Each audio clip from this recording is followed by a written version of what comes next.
Bienvenue dans Super Normal, le podcast pour ceux qui veulent améliorer leur quotidien sans tomber dans les extrêmes.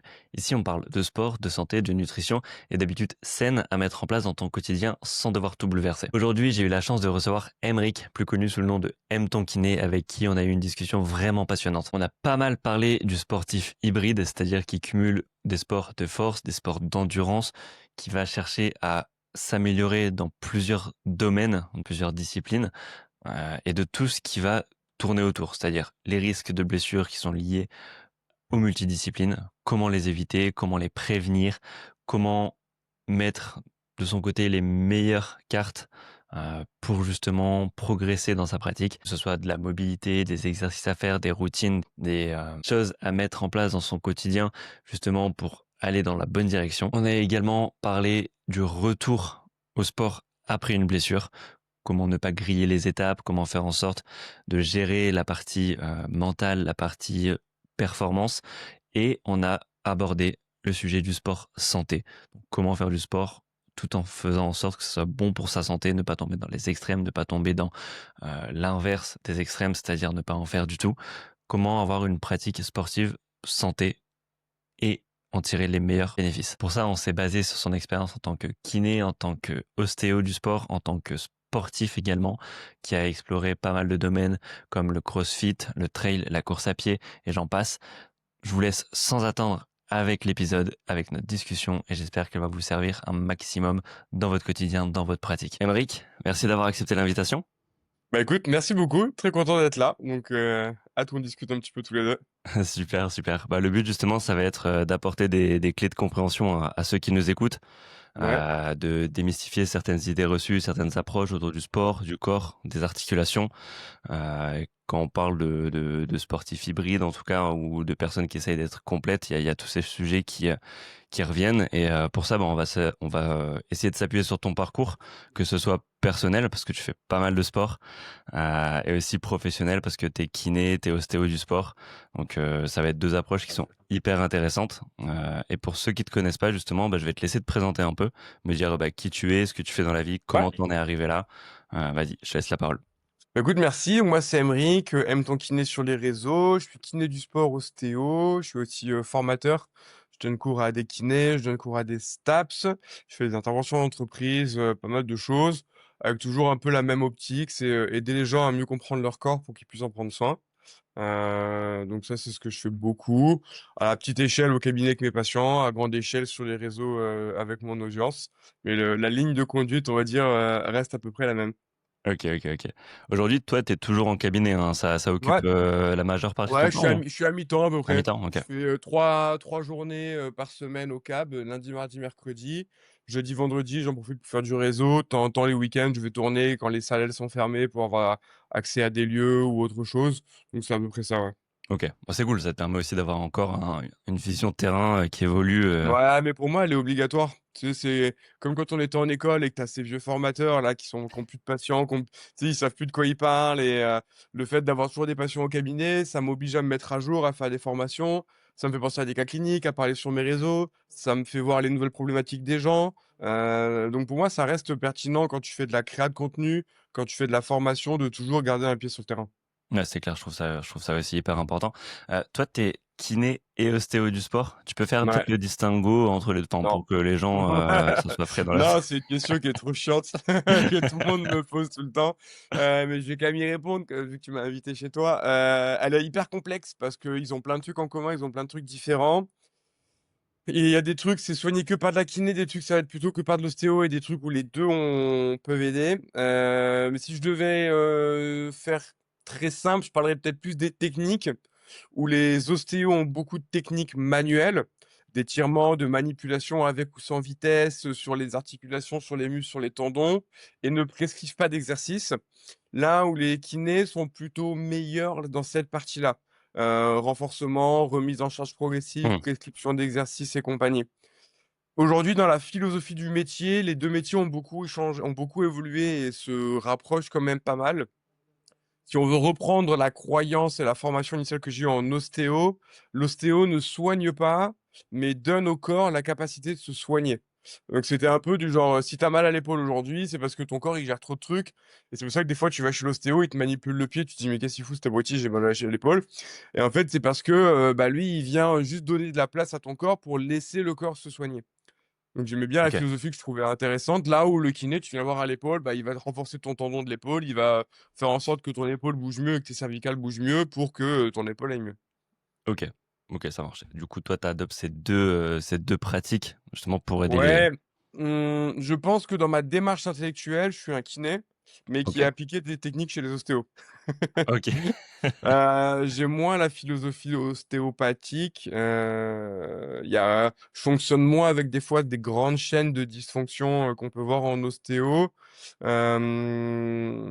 l'ostéo, comme tu peux des fois l'apprendre en école, est aussi très décrié. Parce qu'il y a beaucoup de trucs qui sortent du chapeau, hein, qui sont limite mystico-gélatineux, sur des techniques crâniennes, des techniques ok, viscérales. Le problème de l'ostéopathie, c'est que ils font tellement de choses au sein d'une séance que c'est très compliqué scientifiquement de comprendre ce qui marche et ce qui ne marche pas. Et de différencier le placebo de c'est juste le chaud de la main qui fait du bien, etc.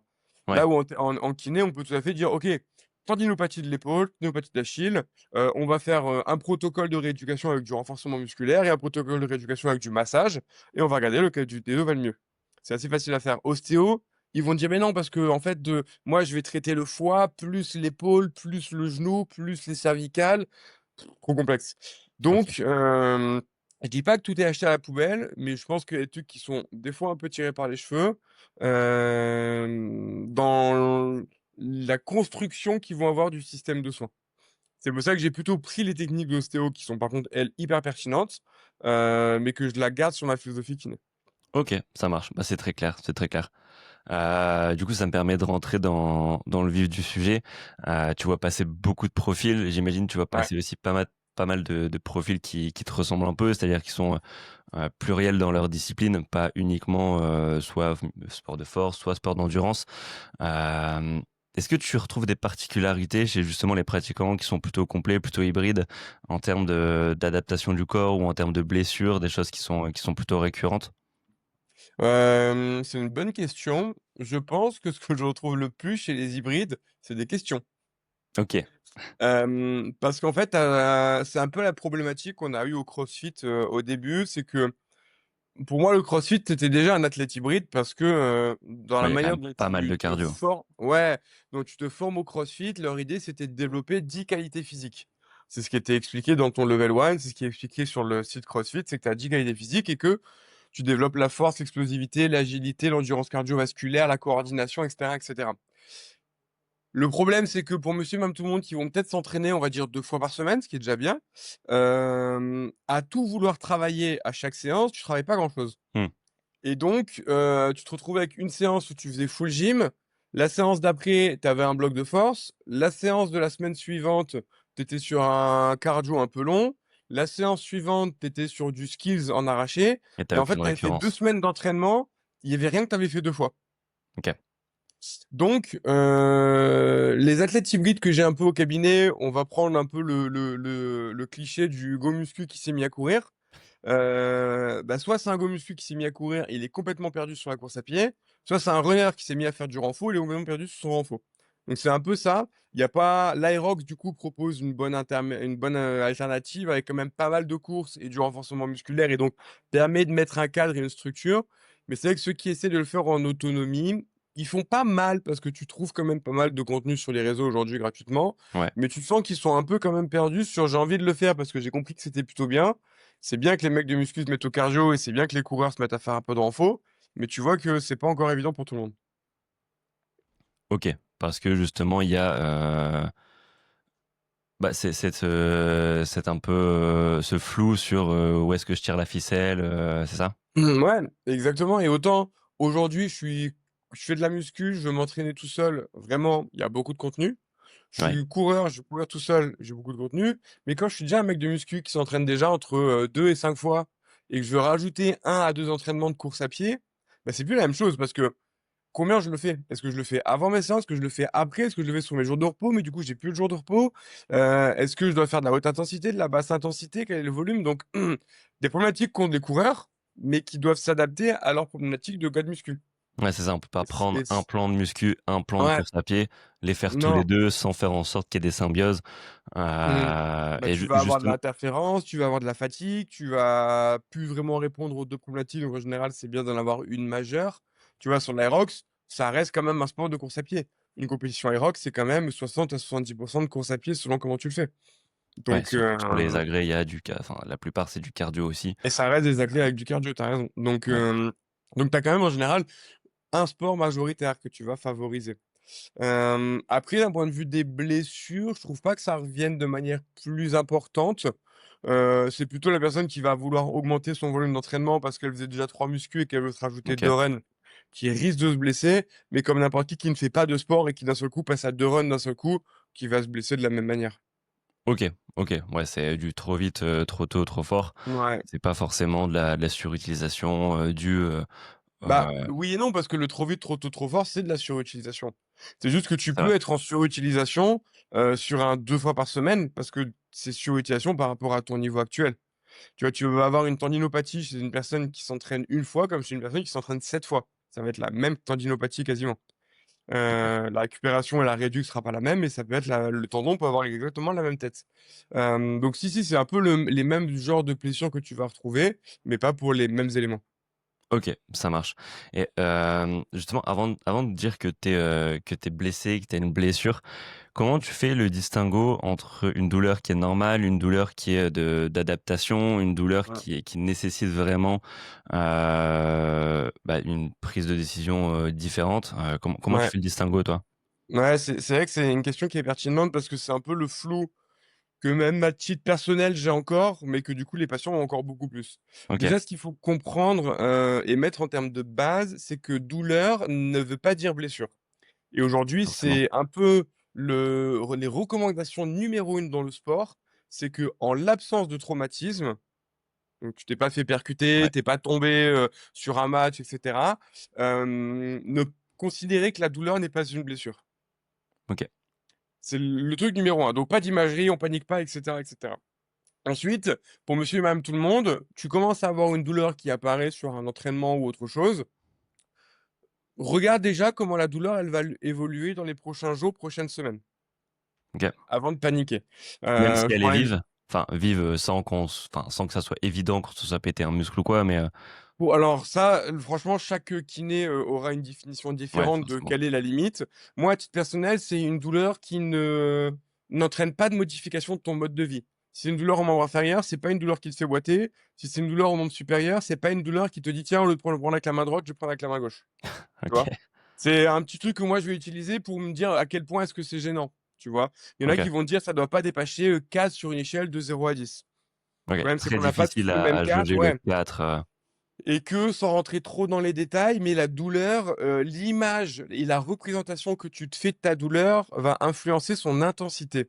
C'est-à-dire que si j'ai une douleur au genou, mais si moi j'ai déjà été blessé au genou et que le genou est un truc qui me fait vachement flipper, là, quelque chose qui aurait dû déclencher chez moi du 2/10 va déclencher chez toi Julien du 8/10.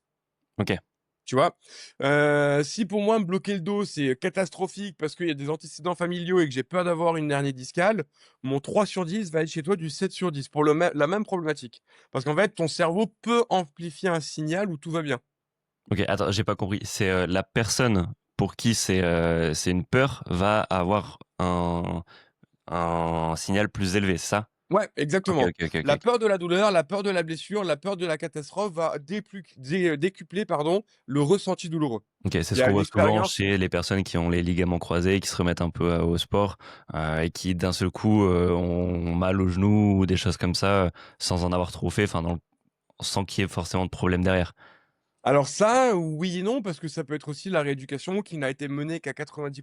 Il OK, peut garder des petits déficits, dans un ischio, dans une rotation et des fois, je récupère moi des patients qui ont été opérés des croisés il y a 5, 6 ans et qui me disent: «Aymeric, mon genou il va bien, mais je sens qu'il y a un un petit petit dix truc. pour cent de gêne et cetera» et en fait, la rééducation, elle a été bien faite, mais il manque la fin de la rééduc, sur le travail d'explosivité, sur le travail de saut ou sur un groupe musculaire en question qui fait qu'on peut avoir des déficits. Donc ça peut être comme on l'a expliqué, mais ça peut aussi être parce qu'il y a un vrai manque. Une OK, expérience qu'on aime beaucoup, raconter, C'est plus une histoire. C'est un mec qui était dans le bâtiment, qui travaillait avec un pistolet à clous. C'est les pistolets qui Ouais, tirent les clous et il se tire dans la chaussure. Énorme douleur, le clou passe à travers, impossible de toucher ni au clou ni à la chaussure. Je te la fais courte, il va à l'hôpital, ils veulent lui enlever, impossible. Ils l'endorment, ils font une imagerie, le clou était passé entre les orteils. Et en fait, il était tellement persuadé qu'il s'était fait, fumer un orteil, qu'il avait archi mal, que son système de protection s'était mis en place. En fait, tout allait bien. Donc c'est un cas un peu extrême qu'on aime bien raconter sur les formations sur la douleur, mais ça peut expliquer qu'il avait archi mal, alors qu'en fait, il avait 0 blessure.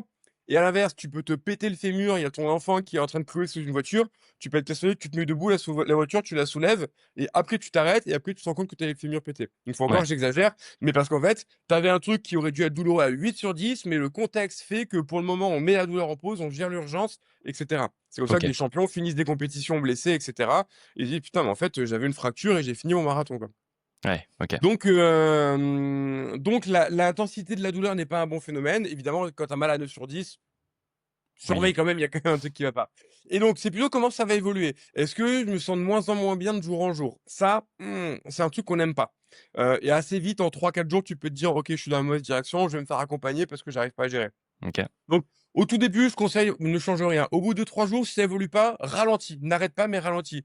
Baisse un peu, soit le nombre de séances par semaine, soit la durée de tes séances, soit l'intensité de tes séances. Et vois comment ça évolue. Souvent, ça suffit. Franchement, souvent, ça suffit. Tu Et fais ça derrière, sur tu le combien de fais, temps? voilà, le temps que la douleur, elle rediminue, OK, qu'elle devienne, un peu plus tolérable. Et franchement, j'ai beaucoup de patients, s'ils avaient fait ça, ils seraient jamais venus dans mon cabinet. Le problème, OK, c'est qu'ils avaient pas les connaissances. Et c'est ce que moi, à titre personnel, je fais beaucoup et ça marche super bien. OK.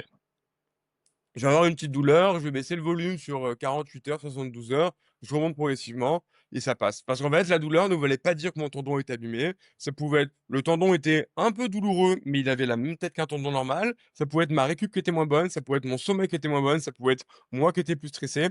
Je sais qu'à titre personnel, quand je suis pas bien dans ma vie, je vais avoir des douleurs de dos plus récurrentes. OK.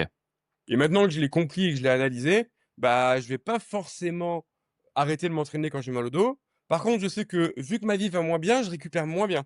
Ouais, Donc tu en as fait, des niveaux de stress plus élevés, ouais, tout c'est ça, pas c'est que je m'entraîne moins parce que j'ai mal au dos, c'est je m'entraîne moins parce que mon mal de dos veut dire que je vais moins bien récupérer. OK. Tu vois un peu le truc? Ouais, bien sûr, bien sûr. Donc il faut être à l'écoute de son corps. En général, quand il y a une douleur, c'est quand même un signal que notre corps veut nous faire passer. C'est ce que Moi, j'allais j'aime à dire, en dire que fait, ta méthode, c'est, t'écouter tout simplement. ouais, Et c'est important de le rappeler parce qu'il y a beaucoup de personnes qui s'écoutent pas, ouais. qui ont une séance de prévue et même s'ils ont mal, bah, faut que je fasse ma séance quoi, no pain no gain et après ils arrivent chez toi. Ouais, et s'écouter, c'est pour moi primordial, mais ce qui est dur, c'est est-ce que je m'écoute et à la moindre chose, je m'arrête? Ce Ouais, qu'on va des fois faire, en mode, je suis un peu fatigué au fond de moi, j'ai la flemme de faire la séance, mais je vais plutôt prétexter une petite douleur de genou pour pas la faire. Ça, c'est un extrême. L'autre extrême, le bourrin qui, même avec une douleur à 9 sur 10 va faire sa séance, quitte à s'évanouir sur la piste. Et tu as, un compromis que chacun va trouver. Tu as des gens qui sont très, très, très à l'écoute, sûrement un peu trop, mais qui sont très bien comme ça et qui ont pas des objectifs de compétition et qui sont dans du sport santé. Tu as des gars qui sont quand même dans du sport compétition et qui vont des fois ne pas faire sauter les compètes, mais ils vont faire sauter les entraînements en fonction des douleurs. Chacun va mettre sa barre. Et une fois encore, est-ce que tu es dans du sport santé ou du sport compète? Là encore, cette semaine, j'avais une fille qui a eu, que j'ai vue pour une douleur de genou. Euh, Elle a le championnat du monde dans 2 semaines. Je lui ai pas tenu le même discours que Monsieur Madame Tout le Monde. Je lui ai dit, OK, là, je sais que tu as les championnats du monde, c'est important pour toi. Je te conseille de faire ça. C'est peut-être pas l'idéal pour ton genou, mais ça va, à mon avis, tenir jusqu'à la compète. Et après ton championnat du monde, on verra comment on règle le problème. Tu vois? OK. Donc c'est vraiment contexte dépendant de chaque individu. Mais rester à l'écoute, ça reste pertinent.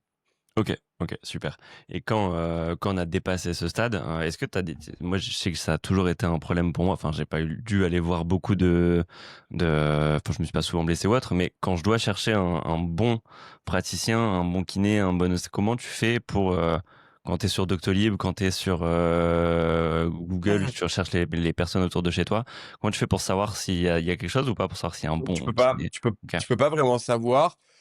Je dirais, il y a 2 choses. Le bouche à oreille, c'est un Ouais, très bon forcément. outil parce que, tu sais déjà un petit peu, chez qui tu vas tomber. Bien que, Julien, tu viens me voir, je suis archi calé sur une épaule, je te avec ton épaule, tu m'envoies ta tante qui a une douleur de cheville, je suis un branque en cheville, je vais pas savoir la Ouais, soigner, mais ça peut quand même donner une idée. Du coup, les avis Google sont pas mal.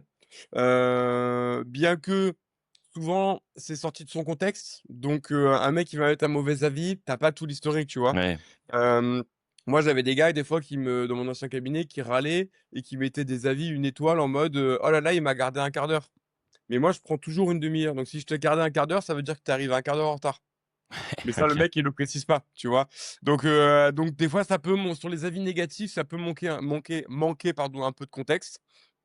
OK, Et ensuite, du coup, bah, je vais plutôt dire: «Regardez comment se passe la séance. OK, Est-ce ouais. qu'il y a un bilan?» S'il y a pas de bilan, tu pars en courant. Le mec t'arrive, «J'ai mal à l'épaule», OK, il attaque son traitement, c'est mort.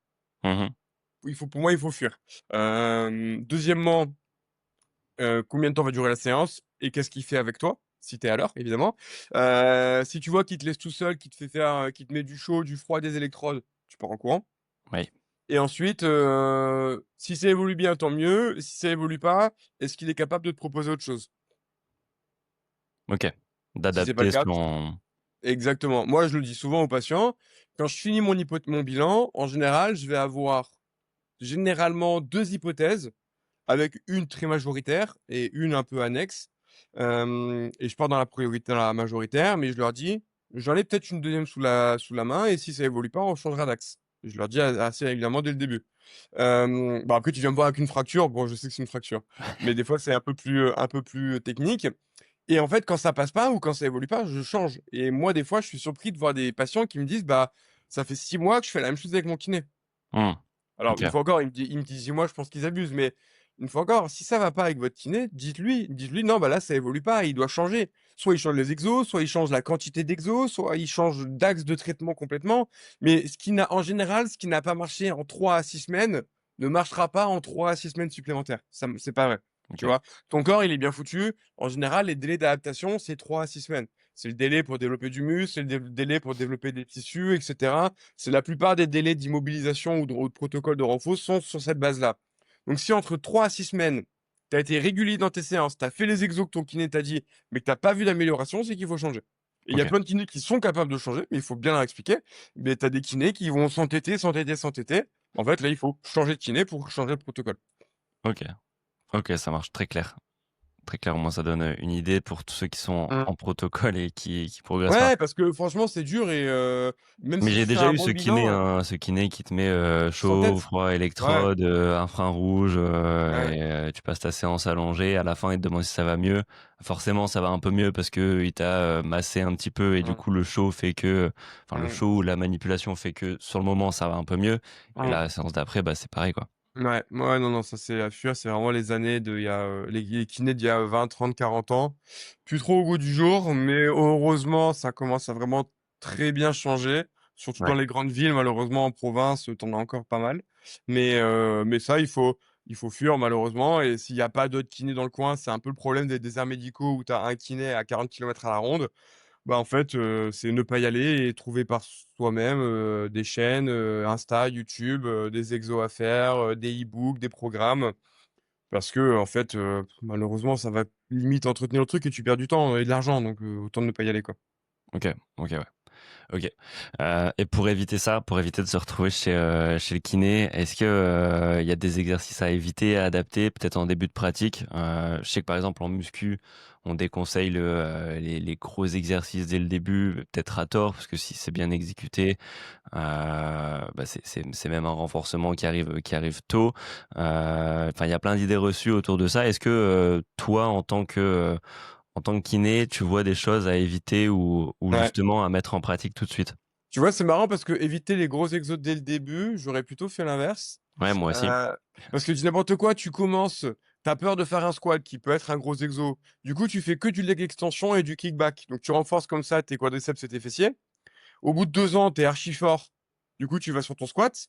Tu as Tu la es force de faire le démoralisé parce squat, que mais tu tu as as pas la aucune force technique d'équilibre. et du coup, tu vas te faire mal parce que tu vas mettre trop lourd sur ton squat. Tu as sûrement la force de faire un squat à 100 kilogrammes, mais tu pas la préparation pour le faire et tu vas te blesser.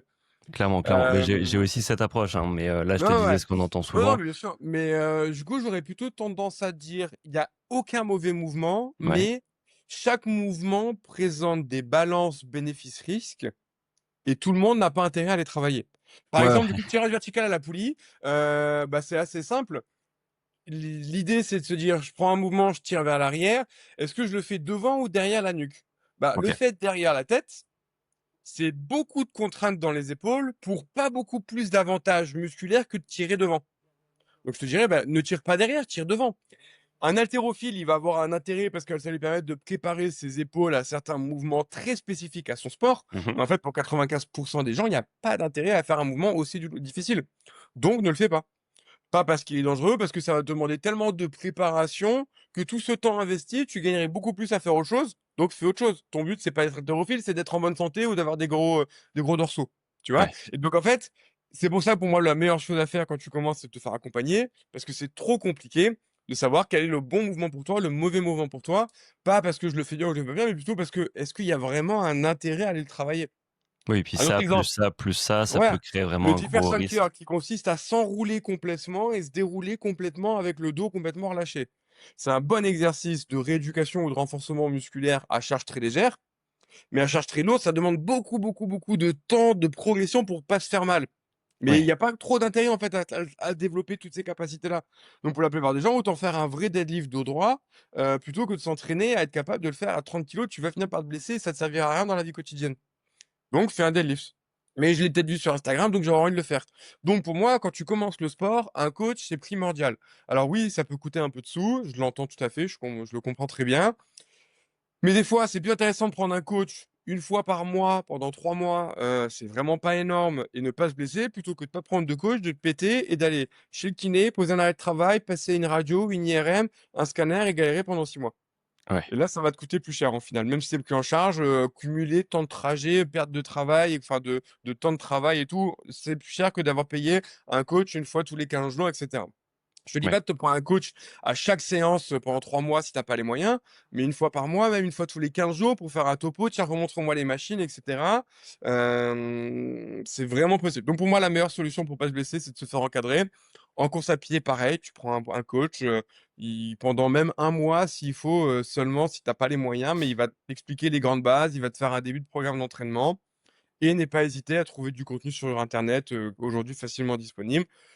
Parce que je pense que 95 des blessures, c'est juste, j'y suis allé trop vite, trop fort. Avant de savoir est-ce que je me suis bien placé, avant de savoir est-ce que j'ai les bonnes chaussures, est-ce que de savoir est-ce que j'ai pris les bons compléments alimentaires, n'y va pas trop fort. N'y va pas Ouais. trop fort. Moi, j'ai écrit un e-book sur la course à pied justement pour aider les gens, à se remettre à courir, sans se blesser et en fait, il y a pas de technique magique à l'intérieur.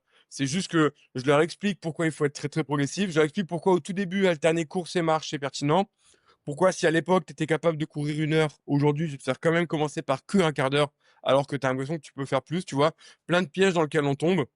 Bah et d'ailleurs ça, c'est la raison numéro 1 pour laquelle j'ai arrêté le CrossFit. OK. Pourquoi? Parce que j'ai fait du CrossFit pendant longtemps, donc j'ai été progressif, bah, je me suis un peu blessé comme tout le monde, mais voilà. Ensuite, j'ai arrêté pendant 2 ans, covid, enfant et cetera et qu'aujourd'hui, quand je veux reprendre, je ne suis pas capable de reprendre assez en arrière et donc je sais que si je reprends plein de balles, je vais me péter. Ouais. Mais j'ai juste C'est ultra pertinent ce que tu dis, mmh, parce qu'il y a plein de personnes qui arrêtent le sport avant leur enfant et qui essayent de retranscrire leur programme ou leur méthode après, mmh, leur enf sauf qu'entre 2 il y a un monde qui a changé. ouais, Je sais pas, il a quel âge ton enfant? elle a 4 ans maintenant, mais quand j'ai voulu reprendre, elle devait avoir, 1 an et demi. Ouais, Donc donc tu avais c'était tout ton quotidien 1 qui an, ouais. était Ouais, bouleversé, tu pas la même ouais, récup, tu pas le même temps, tu pas non, c'est bien d'avoir ces clairvoyances de dire, «Bah, ouais. je peux pas refournir les mêmes efforts qu'avant, quoi». Ouais, Ah, c'est ça et j'ai voulu reprendre en baissant mon niveau de 10-15. Je suis ouais, pas complètement débile, je sais qu'il faut baisser, mais c'était pas assez, j'aurais plutôt dû le baisser de 30.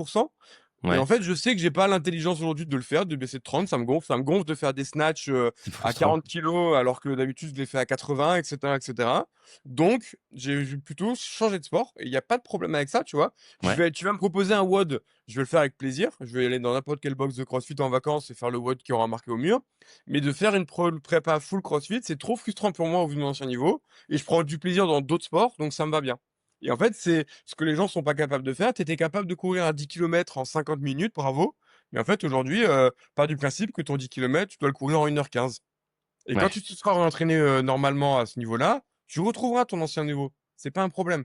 Mais sois patient et ou alors change de sport. Et moi, j'ai préféré changer de sport. Très souvent, les gens, sont patients et ça marche très, très bien. Mais j'avais atteint un niveau au CrossFit qui fait qu'aujourd'hui j'ai d'autres sports qui sont entrés dans ma vie, enfin il y a d'autres choses aussi, tu vois? Mmh. Mais j'ai plus le niveau et c'est une erreur souvent on fait quand on reprend, c'est de vouloir reprendre à son ancien niveau. OK, OK. Mais ça évite aussi de te confronter aux frustrations de pas avoir les mêmes perfs et cetera et tu, au contraire, mets en évidence des découvertes d'un nouveau sport, une progression Ouais, qui est un peu plus rapide parce que c'est mmh, nouveau, et ça peut être cool aussi pour l'attrait au programme, pour, ouais, le fait de continuer dans le temps, quoi, mmh. tout simplement. Est-ce qu'il y a justement des choses à mettre en avant? Je sais que tu parles beaucoup de mobilité.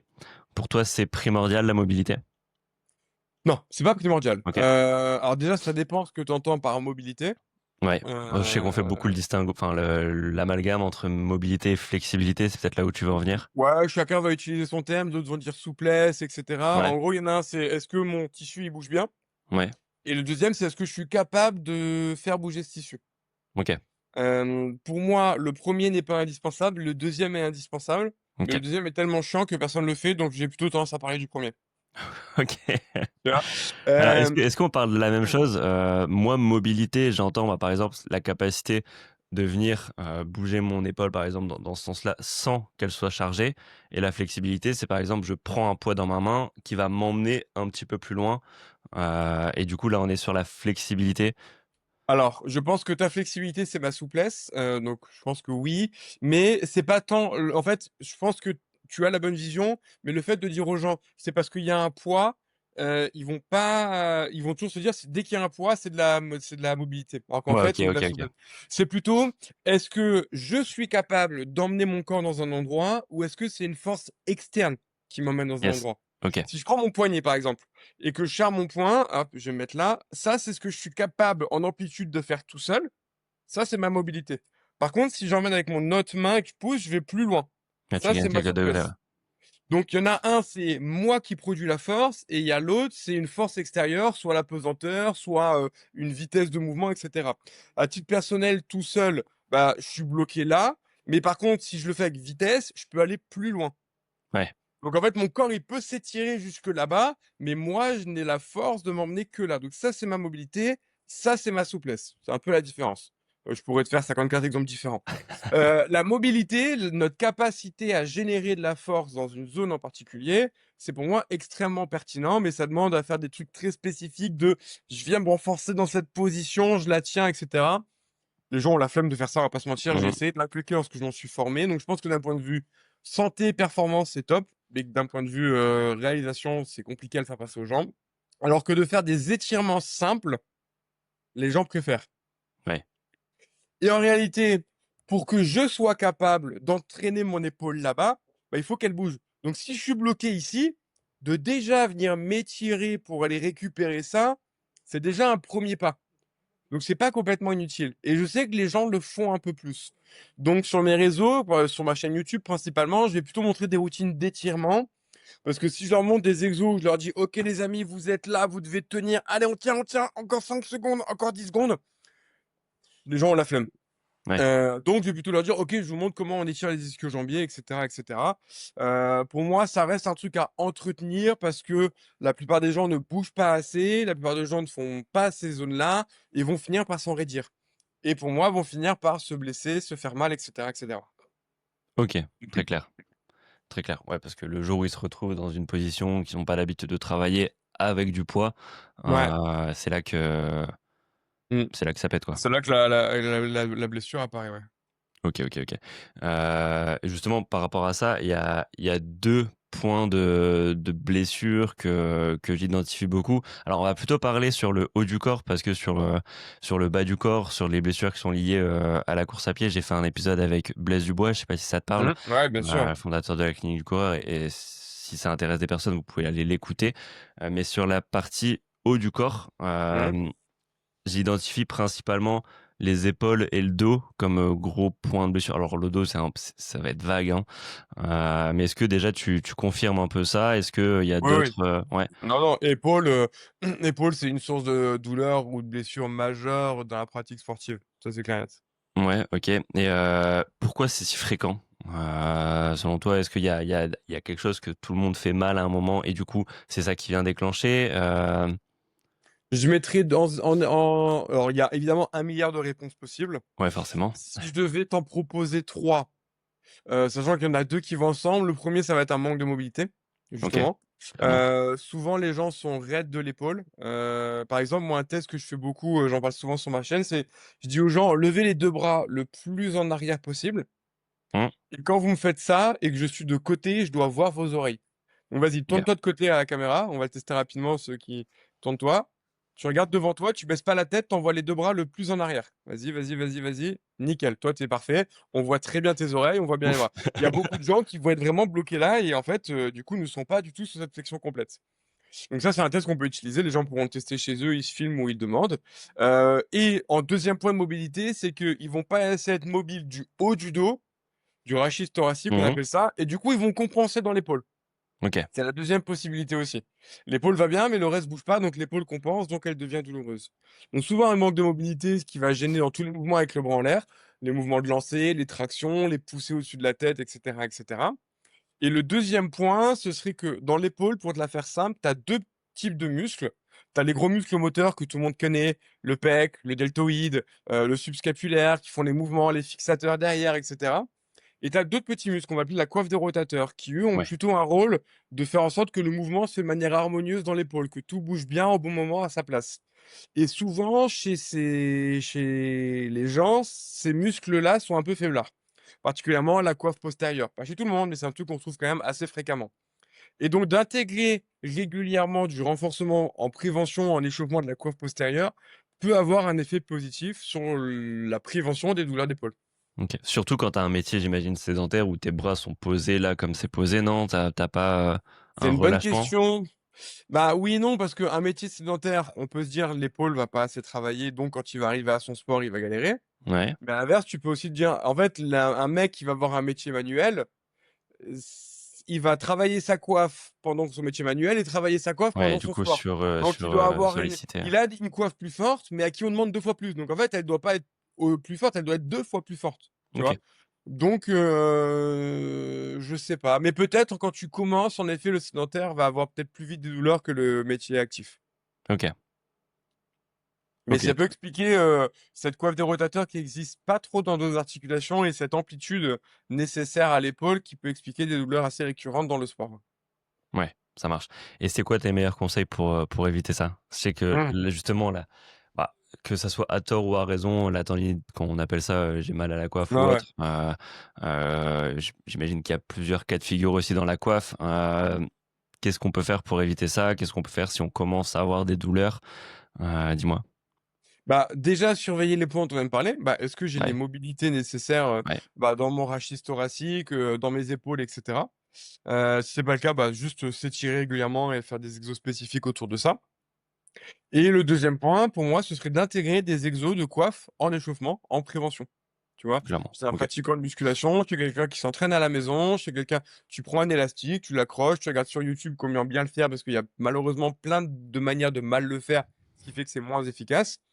Et je me fais un peu de renforcement en rotation ici, en rotation ici, un peu de travail de stabilité en position de pompe où je viens pousser au niveau de mes omoplates pour travailler un peu plus mon dentelé, tu vois? Faire Ouais. un peu de renforcement spécifique de tous les muscles autour de l'épaule et pas de se dire, «Je vais faire, mes pompes, mon développé et mon tirage à l'élastique», qui sont très bien une fois encore, mais qui peuvent, lorsqu'on va augmenter le volume, l'intensité, ne plus être suffisants pour des épaules en bonne santé. OK. Encore une fois, mettre l'ego de côté et se concentrer un peu sur des exercices un peu plus intelligents. Mais en fait, Ouais. il y a rien de sorcier encore dans ce que tu dis, hein. C'est réfléchir un peu à la pratique, faire les choses intelligemment et ça passe quoi. Prendre du recul Bah, 2-3 jours. ce qui est sorcier, c'est 2 éléments. C'est un, de se sortir les doigts pour se prendre le temps nécessaire et Ouais, en fait, la problématique, c'est que déjà les gens, ils sont contents de réussir à se décoter 3 fois 30 minutes dans la semaine. Donc si ouais. en plus je leur dis: «Bon, bah, maintenant tes 3 fois 30 minutes, tu vas rajouter 5 à 10 minutes de activation», des fois on peut les perdre.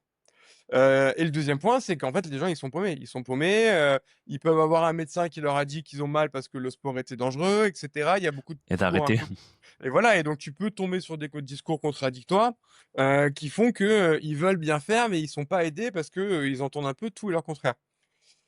Donc c'est Et un tu fais peu quoi face à difficile. quelqu'un qui t'a dit, «Mon médecin m'a dit de plus faire ça, de plus faire ça», tu vois, il y a une foi quand même dans les médecins, souvent peut-être à tort.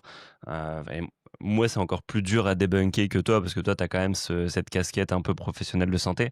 Et comment tu fais face à quelqu'un qui t'a dit: «Non, non, mon médecin, il m'a dit de pas faire ça, du coup j'arrête Alors, pendant un mois». il y a 2 cas de figure. Il y a le sportif qui veut absolument s'entraîner. Lui, Ouais, ça va être facile. je parle plutôt Mais la personne, plus ou moins sédentaire dans son quotidien qui s'en sert justement pour plus rien faire, tu vois? bah, je vais essayer de trouver un truc qui lui plaît Ouais. et je vais taper là-dessus. Je n'importe quoi. On va prendre le mal de dos ou le mal d'épaule d'une personne. Mmh. Je dis: «OK, vous faisiez du tennis, le médecin, il vous a dit d'arrêter». Donc en gros, dès qu'il y a un truc qui devient douloureux, la technique, c'est de plus le faire. Le problème, c'est que vous allez vous désadapter, vous en ferez de moins en moins. Demain, vous avez mal en portant vos enfants. Est-ce que le médecin va vous dire de ne plus porter vos enfants? Ou alors le mec, il adore faire du jardinage, demain, vous aurez mal en faisant du jardinage. Est-ce que vous ne ferez plus de jardinage? En fait, c'est trouver quelle est l'activité que la personne, elle aime et lui expliquer que le jour où il y aura la douleur, bah, son médecin va lui dire d'arrêter cette activité parce que la solution de son médecin, c'est dès qu'il y a un truc qui fait mal, ne plus le faire. Ouais. Et qu'en gros, tu te retrouves avec quelqu'un qui, dans 30 ans, ne fait absolument plus rien. Quelqu'un qui court, on lui dit de plus courir, mais après il va avoir mal dans l'escalier, donc on va lui dire de plus prendre l'escalier, puis il aura mal en marchant, on lui va dire quoi? De plus marcher. Donc en fait, c'est pas je te propose une solution, c'est plutôt je supprime le problème de ta solution. Ouais, Et pour donc ce n'est éviter de pas prendre une des risques, solution, c'est juste, fuir le problème. ouais. Et en fait, ça, les gens sont capables de l'entendre et le comprennent assez facilement. Après, certains ne veulent pas faire de sport et ont essayé et ont eu mal et du coup vont utiliser ça comme excuse et en fait, c'est juste de dire: «OK, on va peut-être essayer de te trouver un autre sport parce qu'en fait, on t'a dit de nager parce qu'il fallait nager parce que tu as mal au dos et tu te fais mal à l'épaule, mais tu pas nager. Donc vas-y, viens, on arrête de nager, on trouve un truc qui te plaît et on regarde comment ton épaule, elle réagit». Mmh. Mais c'est plus ça le problème, c'est qu'on a mis les gens dans des activités qui ne leur plaisaient pas. Donc évidemment, à la moindre, complication, ils vont arrêter, c'est normal, tu vois? Ouais, parce qu'il y a pas cette envie de Il y a pas continuer, cette cette envie de envie. Par contre, s'améliorer, c'est derrière, moi, j'ai un patient qui vient pour une douleur lambda. Il me dit je lui dis: «Il faut faire des exos». Il me dit: «Mais tes exos, ils me gonflent». Je dis: «Oui, mais mes exos, ils vont te permettre de reprendre l'activité qui te plaît». Et là, d'un coup, il va les faire, tu vois? ouais. Donc en fait, c'est toujours trouver quelle est la source de motivation de l'individu. Ça peut être la reprise sportive, bon, bah, très bien, mais ça peut être autre chose. Et dans ce cas-là, il faut la trouver, il faut aider à construire autour de ça. Et après, il faut pas oublier que tu peux pas forcer quelqu'un à faire quelque chose, donc et c'est un peu, nous, en rééducation, la question de: c'est quoi la fin de la rééduc? Tu vois? Mmh. Est-ce que quelqu'un n'a plus mal à l'épaule? OK, mais est-ce qu'il doit être capable de soulever 10 kilos, de soulever 100 kilos, de faire une traction, de faire 100 tractions? Et Ouais, ça, OK, ça va OK. dépendre des objectifs de chacun. Et il y a des gens, je me dis: «Ah putain, c'est dommage, on pourrait aller plus loin». Ouais, mais il en a pas besoin, il ira jamais plus loin, il sait pas ce qu'il veut. Donc en fait, on arrête la rééduc. Tu as peut-être récupéré qu'à 80, mais en fait, toi, tu es nickel dans ton vie quotidienne et du coup, ce que je vais te donner à faire pour récupérer à 100, tu vas pas le faire parce que tu es déjà bien comme tu es. Oui, et là, cette personne n'était peut-être pas non plus à 100 avant, c'est ça? Bah, c'est ça. Donc OK. une fois encore, ça passe par le bilan et l'interrogatoire en début de rééducation, c'est: «Où est-ce qu'on va ensemble? Où est-ce que tu veux que je te ramène? Est-ce que tu veux que je te ramène sur un marathon en moins de 3 heures? Est-ce que tu veux que je te ramène par juste, être capable de porter tes courses?» Et les 2 sont OK. OK. OK, ça J'en marche. profiterai toujours pendant ma rééducation pour glisser des petits messages de sport santé, d'expliquer pourquoi c'est important de faire du sport. Mais une fois encore, si la personne, elle veut pas le faire, c'est pas à moi de lui faire faire. Je suis pas son père, je suis pas donc à un moment donné, Oui, je ça suis doit là venir pour d'elle lui aussi. traiter je suis là pour traiter sa douleur, je traite sa douleur, je lui fais passer les grands messages de prévention: «Mange 5 fruits et légumes crus par jour, lave-toi les dents». Si elle veut pas le faire, écoute, c'est tant pis, hein. OK, ça roule. Et pour parler du dos, est-ce que le dos est vraiment fragile? Ou tu veux démonter un peu ce Ah ouais, c'est mythe-là? hyper fragile, faut faire gaffe, tu peux te péter une vertèbre. Non, Fin de non, mais podcast. on en rigole, mais je Non, pense il est que pas fragile, énormément de j gens entendent ça de leurs proches quand ils commencent en ouais, sport, que ça soit, même en course à pied, hein, ouais, ouais, si les personnes en surpoids, attention, tu vas te faire mal au ouais. dos, en muscu, j'y pense même pas. Heu, Mmh. on met pas les ados, justement sur des sports de muscu pour, pas qu'ils cassent leur corps alors qu'on les met au foot, et je pense qu'il y a beaucoup plus de risques au foot, tu Mmh. vois? Ouais. Donc vas-y, je te laisse un peu la parole là-dessus. Alors je dirais pas qu'il est fragile, mais je pense qu'il peut être sensible. Ouais. Et une fois encore, c'est le distinguo entre les douleurs et les blessures. Fragile entraîne blessure, sensible entraîne douleur. Et le dos, pour moi, est une zone qui peut facilement déclencher des douleurs aux gens en fonction Mmh. de leur environnement, de leur fatigue, de leur stress, de leur mode de vie, de Ouais, leur comme pour état, toi, comme etc., tu disais tout à etc. l'heure, quoi. Ouais, exactement. Donc, c'est une zone qu'il faut savoir écouter, mais qu'il ne faut pas surprotéger. Et une fois encore, c'est les erreurs qu'on a fait. Moi, je suis diplômé de 2013, donc j'ai fait mes études en 2010. Je me rappelle de professeurs qui étaient les pontes de l'école que tout le monde respectait, qui me disaient: «Fais attention quand tu ramasses ton stylo, garde le dos droit», Mmh. tu vois? Et en fait, ça revient sur le discours qu'on vient d'avoir, c'est que de se venir protéger son dos pour tout et n'importe quoi, c'est ne pas le préparer à tout et n'importe quoi. Et le Ouais. problème, c'est que tu peux pas protéger ton dos, la vie fait que ton dos va finir par bouger dans toutes les directions. Tu ne veux pas enrouler ton dos vers l'avant, quand tu vas choper ta valise au fond de ta voiture, ton dos, il va être enroulé à l'avant. Mmh mh. Quand tu veux poser ton enfant dans son j'allais dire dans son cercueil, dans son Oh là là! berceau, dans son berceau, pardon, quand tu veux poser ton enfant dans son berceau, la barrière des berceaux, Fait que tu fait que obligé, ouais. les lits parapluies et compagnie, tu ne peux pas. Il y a pas de lit parapluie avec des barrières télescopiques, ça n'existe pas. Donc tu es obligé de t'enrouler vers l'avant, tu ne peux pas garder le dos droit. Et justement, moi, quand je fais des interventions en entreprise en gestes et postures, des fois, j'ai des mecs qui font de la manutention, qui manuent des énormes colis, des énormes paquets. L'autre jour, j'étais chez des cuisinistes, les mecs qui te livrent des cuisines entières. Ils peuvent pas les attraper comme on peut voir des fois, dos droit, genou plié à quatre nanas. Oui, C'est tellement gros et large que ça ne marche pas. Donc si tu ne t'y prépares pas, ça va finir par péter. Donc en fait, la meilleure manière de préparer son dos, c'est de l'enrouler régulièrement et c'est de le porter de la charge régulièrement. La meilleure manière de prévenir une entorse de cheville, c'est de ramener régulièrement ta cheville dans une position d'entorse. Et la meilleure manière de prévenir une luxation d'épaule, c'est d'aller régulièrement renforcer la position de la luxation. Donc en OK. fait, on passe d'un système de je ne fais pas ce qui risque de me bloquer à je fais plus régulièrement ce qui risque de me bloquer pour pas me bloquer. Parce que oui, il y a des trucs qui sont plus dangereux que d'autres. Porter dos rond, c'est plus dangereux que porter dos droit. Les rotations sont plus susceptibles de créer des douleurs de dos que de la flexion-extension. Mais une fois encore, vu que ça va finir par arriver, tu vas finir par tourner pour choper un truc dans la photocopieuse derrière toi, autant s'y préparer. Ouais, ouais, clairement, mais en fait, ce qui a changé, c'est peut-être, justement, faire les mouvements qui sont, jugés comme dangereux, mais intentionnellement et graduellement. Oui, C'est ça? et le deuxième point, c'est de dissocier la douleur de la blessure. Parce qu'à l'époque, dès qu'on se faisait mal au dos, c'était grave, on paniquait, on infiltrait, on mettait un corset, et cetera, et cetera. Ouais. Alors, pour donner un exemple, je me suis souvent bloqué le dos, surtout quand je fais du crossfit, mais même depuis que je suis tout gamin. Je pense que mon premier lumbago, j'ai dû l'avoir à 16 ans.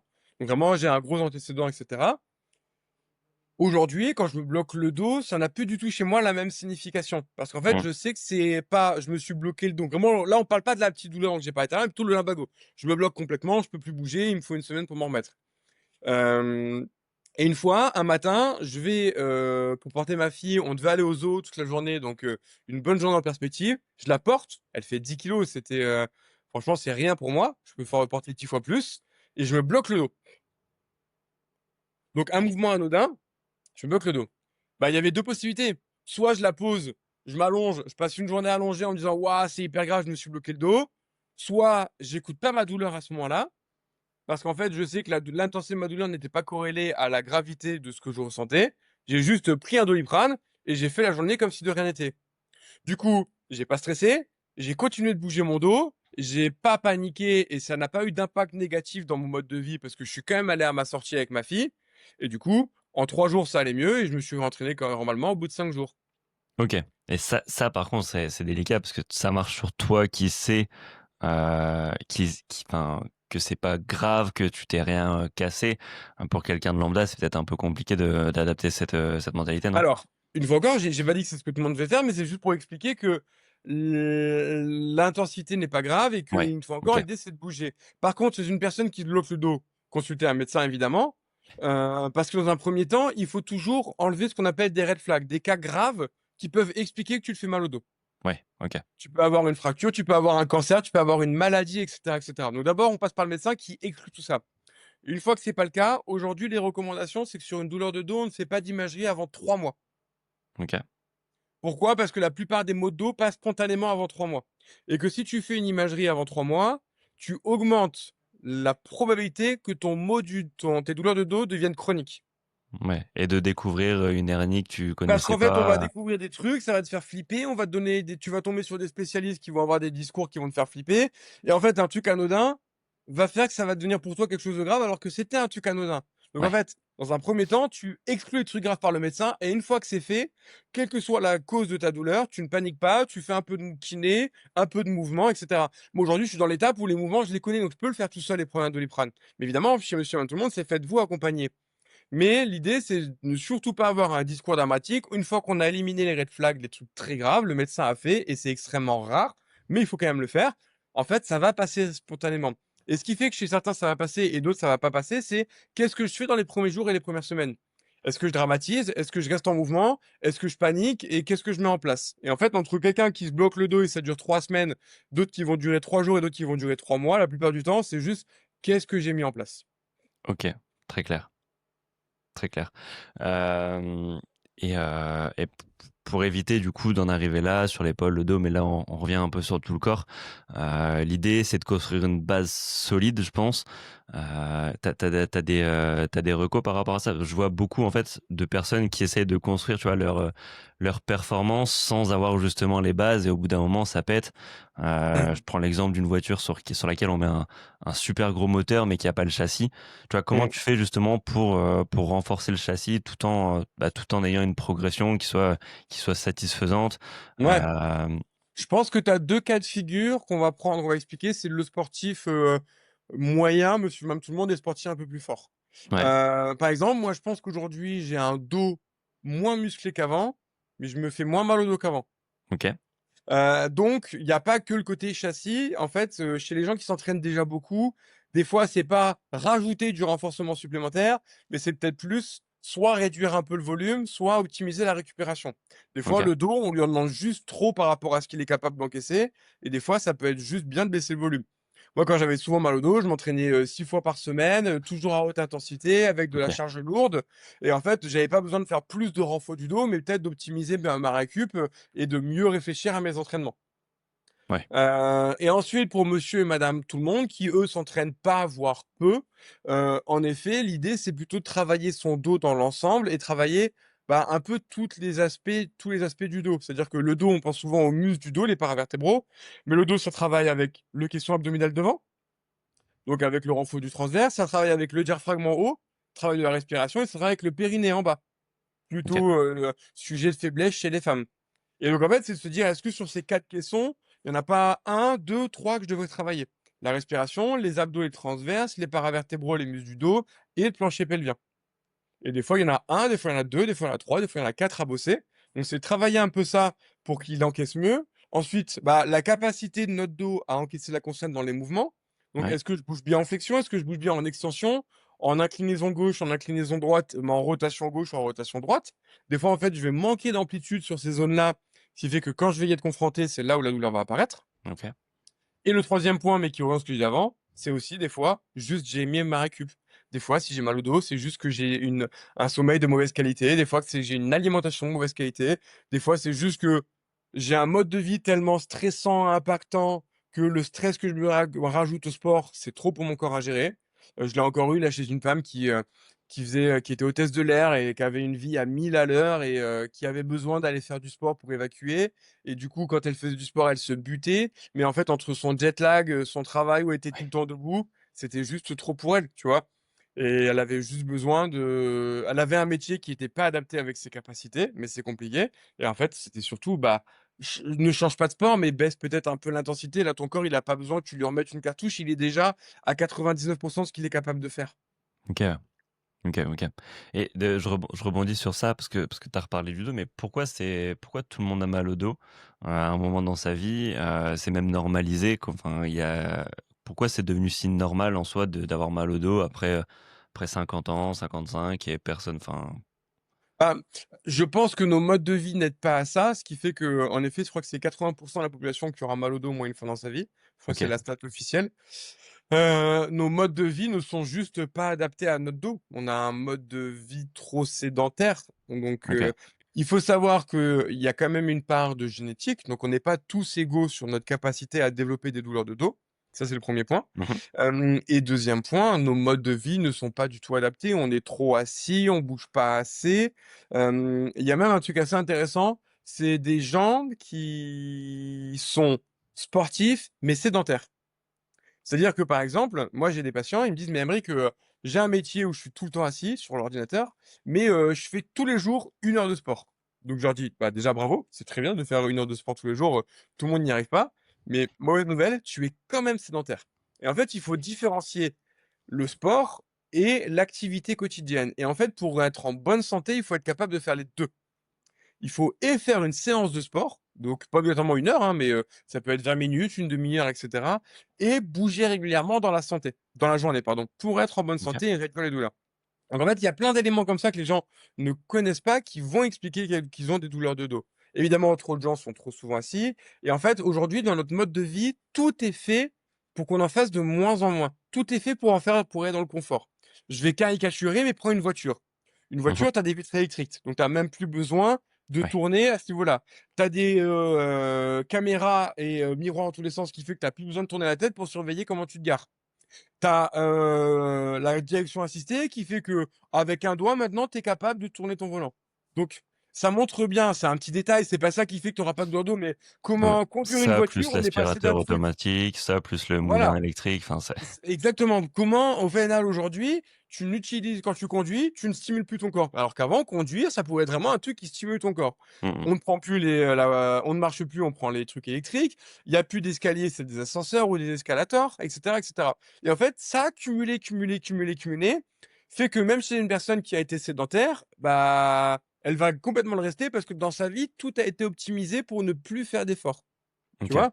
Alors qu'avant, quelqu'un qui faisait peut-être 8 heures assis dans la journée parce qu'il n'avait pas le choix, bah, peut-être qu'il marchait un peu plus, peut-être qu'il bougeait un peu plus et cetera et cetera. Tu vois? OK. Donc c'est plein de petits éléments qu'il faut se réajouter dans la journée pour faire bouger. Là, par exemple, une fois qu'on va avoir fini de tourner, je sais que je vais aller, dans un coffee shop dans un espace de coworking pour bosser. Et ben, je vais volontairement y aller en marchant.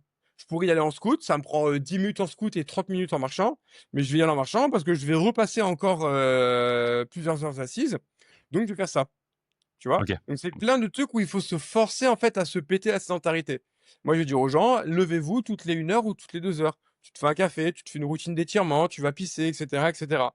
Mais en fait, c'est important d'être capable d'essayer de casser cette sédentarité-là et en plus d'essayer d'intégrer des séances de sport et pour moi, c'est l'une des causes principales qui en ait autant de douleurs de dos aujourd'hui, c'est ça. OK et on peut être un sportif sédentaire du coup? Ouais, Surtout, exactement. surtout Dans ceux la qui font de la littérature, ils appellent muscu, ça un ouais, comme active couch potatoes. C'est le et nom quoi? qu'ils Qu'est-ce donnent qu'il y a? dans la littérature, c'est vraiment référencé scientifiquement. Ça s'appelle des active couch potatoes. OK. Donc des patates allongées, mais qui restent actives,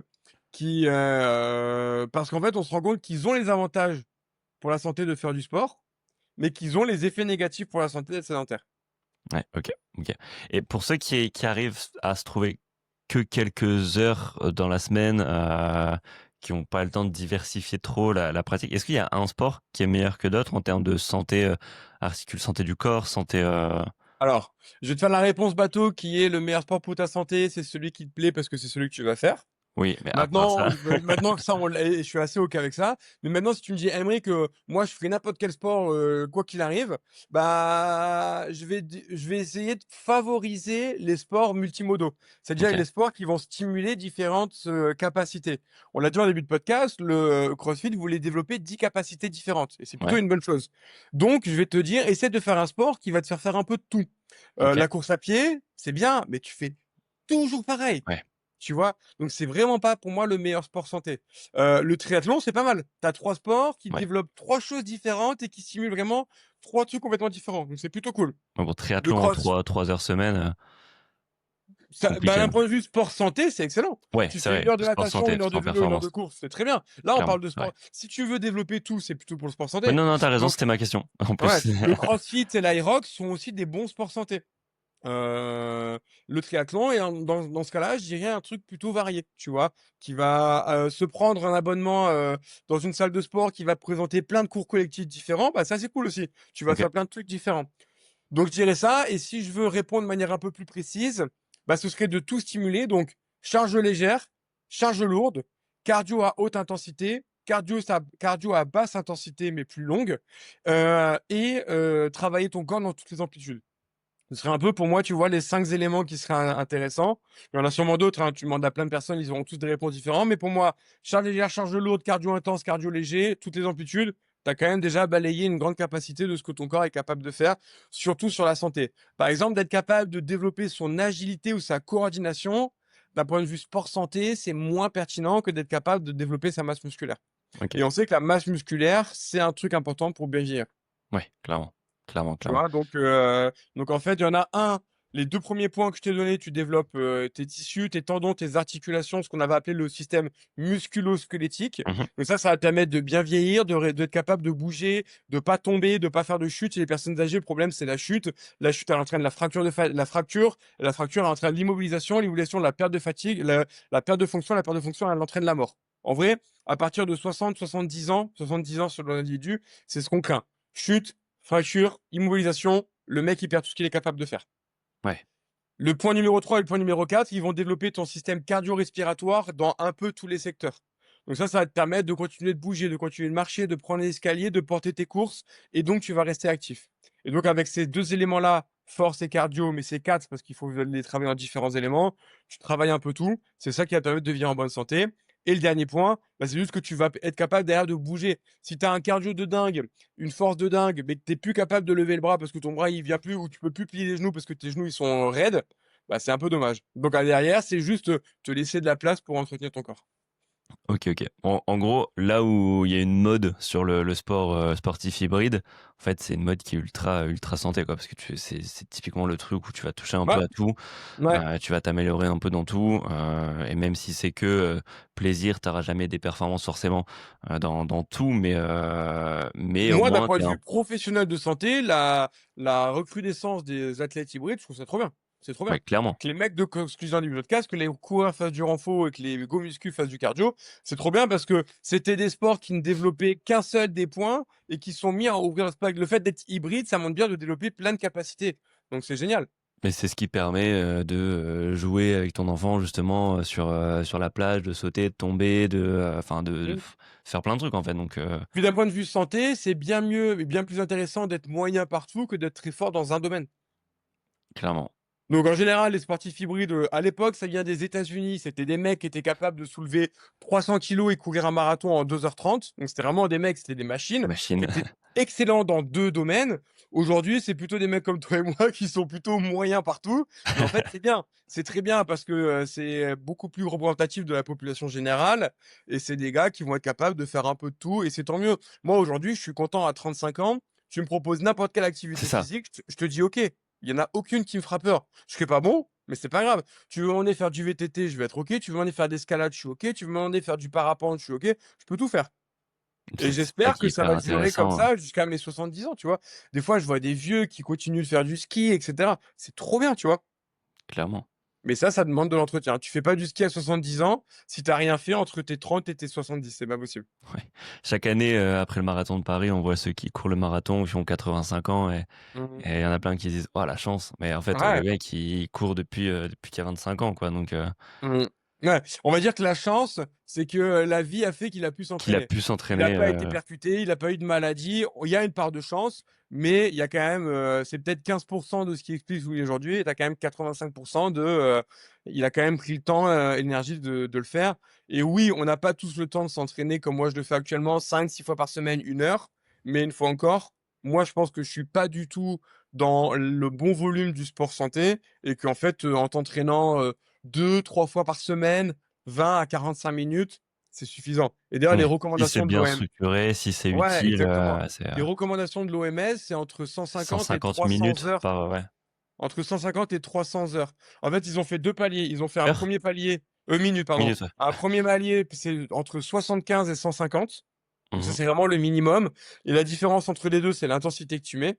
Ouais. Donc en gros, si tu fais que des trucs doux, fais plutôt 150. Si tu fais des trucs très intenses, fais 75. Et après, ils disent: «Ça, c'est bien, mais si vous voulez aller encore plus loin, faites le double, entre 150 et 300». Mmh. Donc franchement, je OK. trouve que c'est des bonnes fourchettes, c'est assez représentatif. Ça te fait un premier niveau, je fais rien du tout et j'ai pas le temps, bah, vise la première fourchette. J'ai déjà un peu le temps et je veux faire un peu plus, vise la deuxième fourchette, c'est pas mal. OK. OK, clairement, c'est très clair. J'aimerais qu'on aborde ça tombe bien parce que tu es pile dans cette situation, tu t'es blessé la cheville Ouais. il y a quelques jours.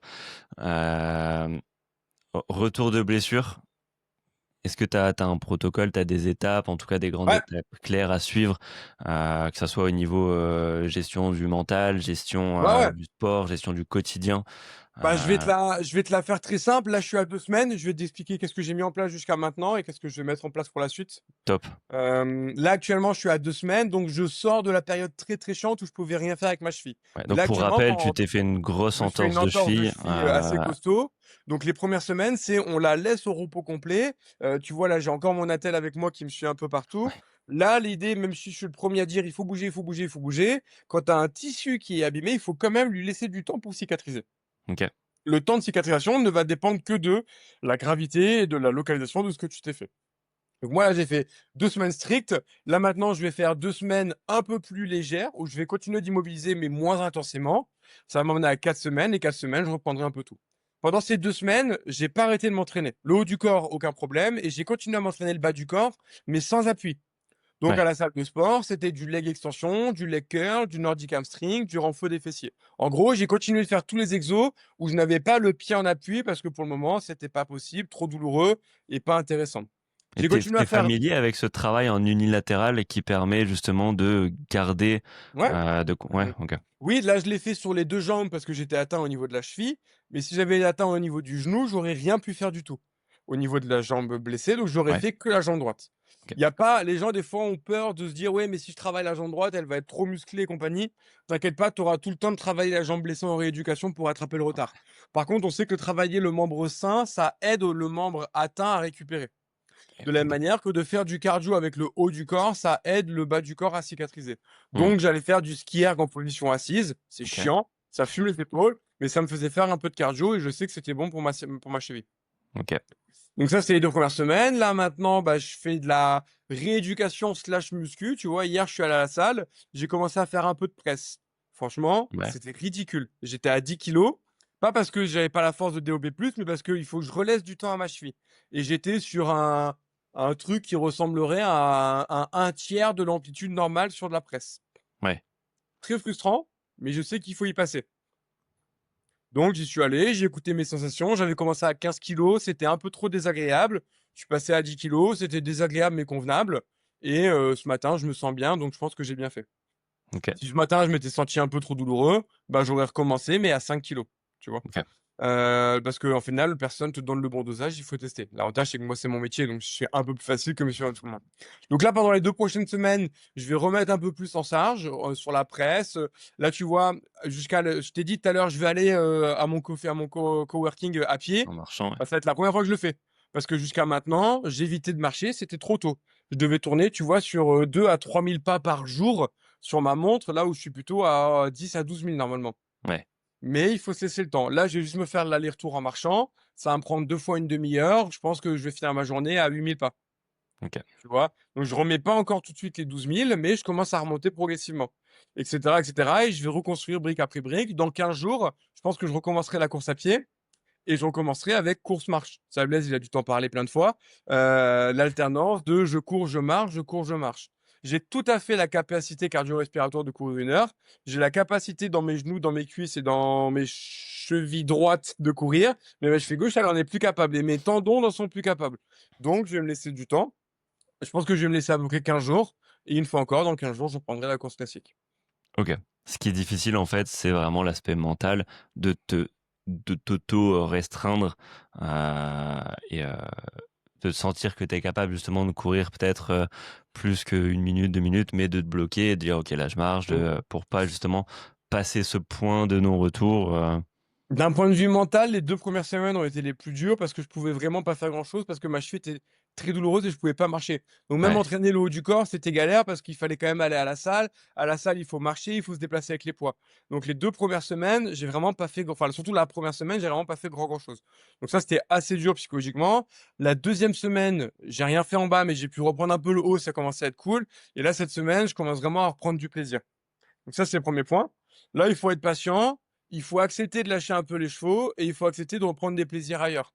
En général, c'est le moment où je lâche la diète. Alors c'est paradoxal parce que vu que je m'entraîne moins, je devrais moins manger ouais, parce que, du coup, j'ai pas besoin d'énergie d'habitude.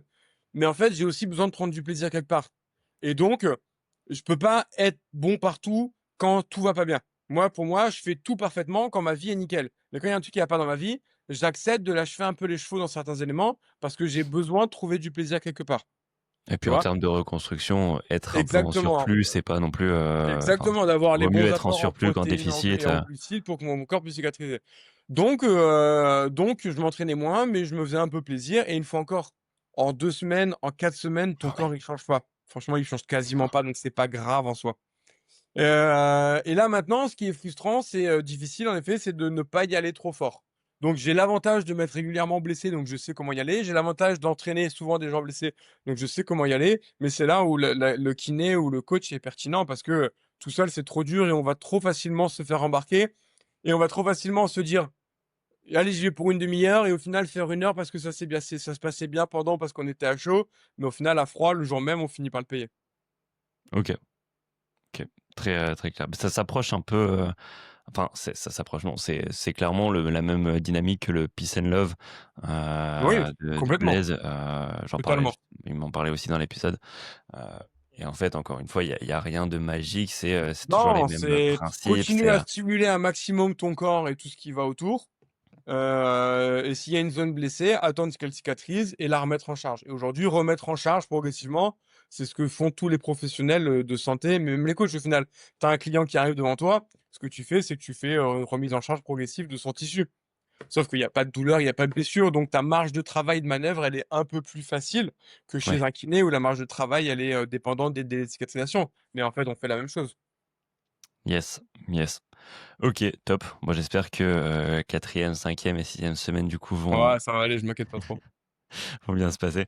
Bah, écoute, on a parlé de pas mal de choses. Ouais, c'est C'était intéressant, ouais. vraiment complet, et c'est top parce que même si tu avais pas énormément de temps, tu as un débit de parole qui est plutôt rapide et tu fais des réponses, C'est mon point négatif. mais non, mais tu fais des réponses vraiment complètes en peu de temps et du coup, c'est top. Pour clôturer un peu, est-ce que tu as des conseils pratiques, réalistes, sur, justement heu, la pratique à avoir du sport, sur, Ouais, moi le j'aime bien en quotidien général à dire aux avoir? patients: «D'abord, je vous donne le contexte de voilà ce qui serait parfait de faire et Ouais, après on discute sur comment c'est adaptable à votre mode de vie» et je pense que OK. c'est vraiment ça, c'est qu'on a les recommandations, mais elles ne sont jamais aussi bien qu'un truc qu'un mec fera par rapport à s'il le fait pas.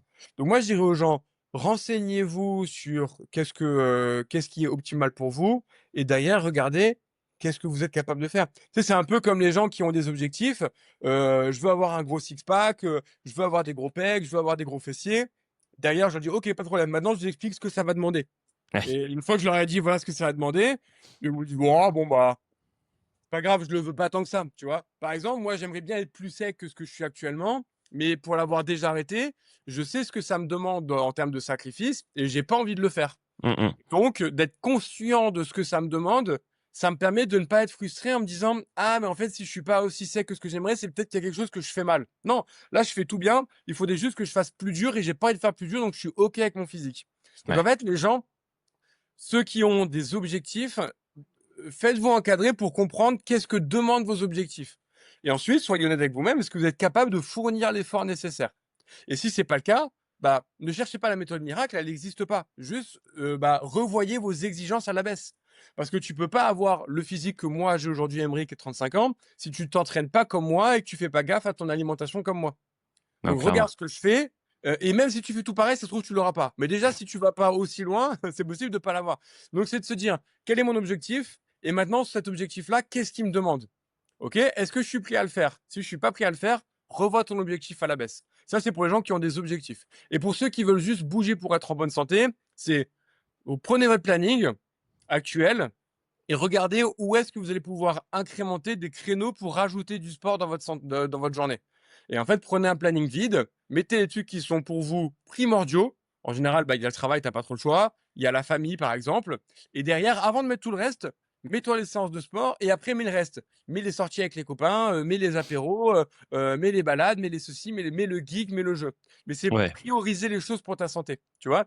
Moi, aujourd'hui, ma priorité, c'est le travail, ma fille et mon sport. Et tout le reste, il va passer après.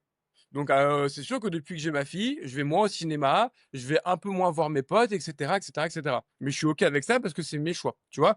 Et c'est Bien pas sûr. genre: «Ah, j'ai pas le temps de m'entraîner». Non, j'ai pas c'est j'ai plutôt pas le temps d'aller voir mes potes. Mais par contre, je m'entraîne 6 fois par semaine et je suis OK avec ça. Tout le monde devrait pas faire ça, mais fixez vos priorités. Et en général, les gens qui n'ont pas le temps de s'entraîner, j'en ai pas beaucoup vu au cabinet. Franchement, je vais avoir les avocats. Les Ouais, avocats, ils font des horaires de chien, c'est abusé. Ils vont commencer à 7 heures, ils vont finir à 23 heures. ouais. Et ils vont bosser les week-ends et eux, je vais avoir du mal à leur caler plus qu'une séance. Tu vois, tu as quelques rares cas, mais en réalité, c'est pas compliqué. Tu as des enfants? Eh ben, intègre ton enfant, tu vois? Clairement. Intègre ton enfant à la séance, fais-le sortir, tu vas sur une piste et il joue, il fait avec toi et compagnie. C'est après quand ils ont déjà 6, 7, 8 ans, si tu leur as pas inculqué, c'est compliqué, mais en fait, leur inculquer tôt, c'est primordial. Et le dernier point pour dire à tout le monde: «Vous avez le temps de faire du sport, c'est juste que vous ne prenez pas le temps», c'est que j'ai tout que tous mes patients n'ont pas le temps. Par contre, ils prennent le temps de venir chez le kiné. Mais si avant d'être allé chez le kiné, je leur avais dit: «Trouve-toi du temps», ils m'auraient dit: «J'ai pas le temps». Aller chez le kiné, c'est au moins un quart d'heure pour y aller, plus ou moins être en avance, au moins une demi-heure de séance et au moins un quart d'heure pour repartir, Mmh, retourner mmh au mh. laboratoire. Donc ça te bloque 1 heure. C'est vrai que Donc en c'est gros tu as le bon cas de figure où ils ont dû débloquer du temps pour venir te voir, donc ils peuvent exactement pas te et dire, ça «C'est pas montre possible». bien que quand ta douleur, elle est tellement importante que tu peux plus faire l'activité qui est importante pour toi, travailler, porter tes enfants et cetera, tu vas finir par te dégager un créneau. Donc ça montre bien que le problème, c'est pas le temps. Oui, c'est le temps, mais c'est juste que ton temps, il est mal géré. Mmh. Parce que quand tu as tellement mal que tu ne peux plus aller faire ça, tu finis par le faire. Donc c'est juste que soit tu te mens à toi-même et le sport n'est pas la priorité, tu préfères faire autre chose, soit tu viens chez le kiné et du coup, tu vas pas à ton apéro, tu peut-être travailles un peu moins, peut-être adapte ton planning, peut-être qu'il y a un truc que tu as changé et donc tu as fini par trouver ce temps-là. Et moi, je leur dis, hein, aux gens, là, vous venez chez le kiné 1, 2 fois par semaine, une fois que vous n'irez plus, bah, gardez ces créneaux et faites vos exos ou faites du sport. Donc c'est réaménager son planning, revoir toute une structure, mais on n'est pas obligé de faire 5 fois 1 heure. Tout le monde a le temps pour faire du sport santé. Clairement, clairement. Enfin, je pense que trouver 20 minutes, même 20 minutes, hein, Ouais. enfin 20 minutes, c'est mieux que 0, donc se trouver 20 minutes dans la journée, c'est Mmh. faisable. Il faut encore une fois, aménager, ton quotidien, gérer tes priorités, mais je pense qu'on peut trouver 20 minutes. Ouais, absolument. OK, super. Bah, merci pour ces conseils pratiques. Merci Avec plaisir. Merci pour pour ton l'invitation. temps, Aymeric. Où est-ce qu'on peut te retrouver? Comme ça, je mettrai les liens en Aime ton kiné partout. YouTube, Insta, TikTok, OK, newsletter, ouais, bon. site internet, aime ton kiné partout. OK, je mettrai ça en description pour ceux que ça intéresse. Merci. Hem, c'est cool, on a pu aborder pas mal de sujets Ouais. qui ont été vraiment, vraiment complets. Donc j'espère que ceux qui nous écoutent et qui sont encore là, ont apprécié l'épisode. Mmh. Donc vraiment top de ta part. Merci beaucoup en tout cas. Merci, au Bonne plaisir, journée, bye. Ciao. ciao. Voilà, l'épisode touche à sa fin. Tu peux retrouver Emric sur quasiment tous les réseaux, comme il a dit dans l'épisode. Je te mets tous les liens en description pour te simplifier le chemin. Personnellement, tu peux me retrouver sur Instagram, sur le compte Deadlift Coaching. Tu auras le compte également en description. En t'abonnant, tu auras plein de conseils et de tips à mettre en place au quotidien dans le même ton que ce que je partage sur ce podcast, mais en beaucoup plus accessible, en beaucoup plus rapide. Si tu cherches à être accompagné justement pour t'aider à démarrer ta pratique, pour t'aider à optimiser tes résultats, à avoir le plus de concret possible sans t'éparpiller dans tous les chemins, sans perdre ton temps avec des méthodes qui fonctionnent pas ou justement éviter de te blesser.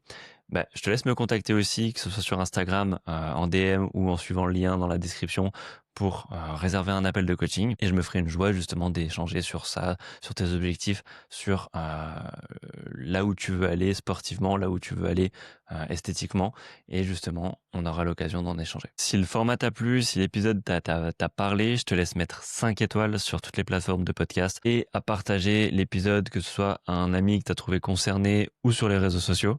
C'est vraiment la seule méthode qui me permet, moi, d'augmenter le référencement du podcast et de continuer à être en mesure de recevoir des invités comme Emeric qui ont une vraie expérience, qui ont vraiment des choses à dire et qui peuvent t'aider, toi, dans ta pratique. Je te souhaite une bonne semaine et on se retrouve chaque lundi pour un nouvel épisode.